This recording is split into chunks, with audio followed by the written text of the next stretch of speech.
vous avez démarré, une petite 2-3 secondes. Non, tenez 2-3 secondes jusqu'à ce que le... On reste appuyé sur le frein. Ah, on reste oui, non, vous allez enlever, d'accord. Voilà, et là on est en marche avant, là on est prêt à partir. Sachant que le frein à main est à votre gauche, et qu'après pour l'inversion de marche arrière il est sur votre côté à gauche. Ok, c'est par où là? Là c'est... alors donc, vous faites demi-tour et vous passez devant le petit Tivoli là. Bon, il n'y a plus personne d'ailleurs, c'est d'habitude il y a quelqu'un. Il y a un indicateur là, un petit peu à gauche. Est-ce qu'il y a un indicateur de... par là? Non, à gauche, derrière nous. On va passer derrière nous. Un indicateur de... vous savez, de puissance instantanée. Oui, donc là, on n'est pas en mode éco, donc on est en régène. Vous avez le régène à côté, à gauche, avec écrit en dessous le chiffre 16, à gauche.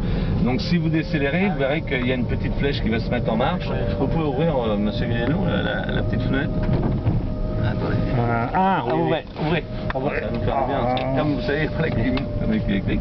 Après, vous avez votre contrôle, c'est en pourcentage les batteries, donc la jauge, et vous avez, pas sur le véhicule définitif, vous avez un ordinateur de bord, si on peut appeler ça comme ça, qui lui va vous donner, juste les kilométrages instantanés avec votre conduite, et qui va s'adapter à votre conduite. C'est-à-dire, si vous continuez comme ça, il vous reste 50 km à faire. Si vous réduisez, que vous mettez en mode éco, que vous faites de l'éco-conduite, voilà, ça régénère dès que vous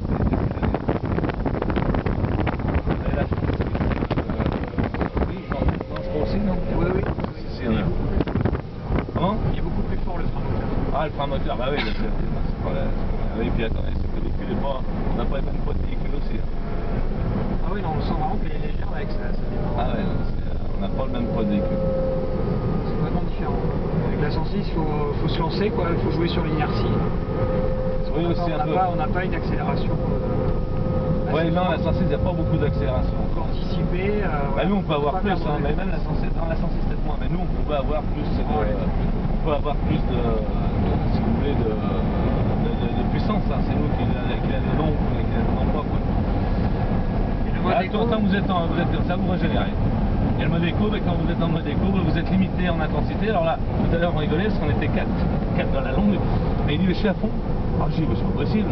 Et puis après, j'ai dit, il va appuyer sur la touche éco. Donc ça réduit l'intensité à la pédale, normal, pour économiser.